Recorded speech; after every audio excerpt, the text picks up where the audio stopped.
என்னம்மா ஸ்பெஷல் இன்னைக்கு? Sunday special கனவா மீன் தொக்கு பண்ணலாம். Okay super. எப்படி செய்யணும் பார்க்கலாமா? பார்க்கலாமா. தேவையான அளவு எண்ணெய் ஊற்றிக்கலாம். கொஞ்சம் தாராளமாகவே ஊற்றிக்கலாம். அப்போ தான் நல்லா இருக்கும். Okay 2 spoon. ஓகேம்மா.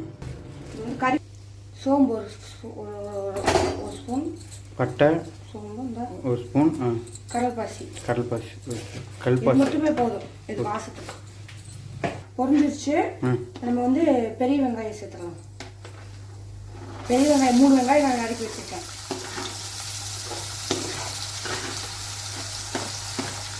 பூண்டும் தட்டி வச்சுட்டு அதையும் சேர்த்துக்கிட்டேன்.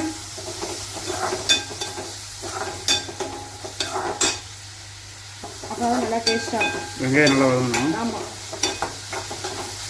வெங்காயம் எல்லாம் வதங்கணும். அவ்வளோ டேஸ்ட்டாக இருக்கும் குழம்பு. பூண்டு 2 பல்லு தட்டி வச்சுட்டு அதை போட்டுக்கலாம். அதுதான் டேஸ்ட்டாக இருக்குது நல்லா.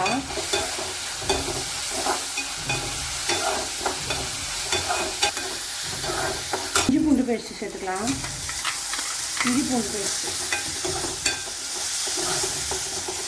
பேஸ்ட்டு நல்லா பச்சை வடை போடலாம் பண்ணிக்கலாம்.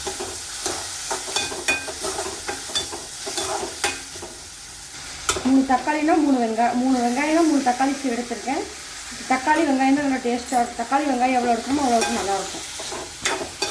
நல்லா இது வந்து சுடுல வதக்கலாம். அதுக்கப்புறம் நம்ம கனவா மீன் போட்டுக்கலாம். இந்த இது வணங்குற அளவுக்கு உப்பு சேர்த்துக்கலாம்.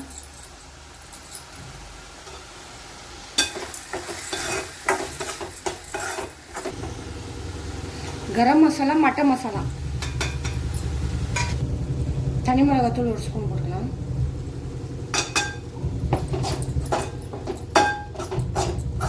நல்லா அது எண்ணெய் பிரிஞ்சு வதக்கலாம்.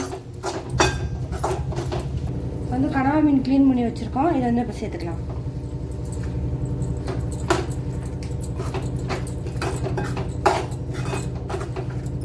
மீன் வந்து சீசனில் தான் கிடைக்கும். சீசனில் கிடைக்கிறப்போ நீங்களும் வாங்கி இந்த மாதிரி செஞ்சு சாப்பிட்டு பாருங்கள். கனவா மீன் தண்ணி போய் எவ்வளோ தண்ணி விட்டுருக்கணும். அதாவது நம்ம தண்ணி சேர்க்கக்கூடாது. இது வந்து அப்படியே வத்துச்சுன்னா எல்லாம் வெந்து போயிடும்.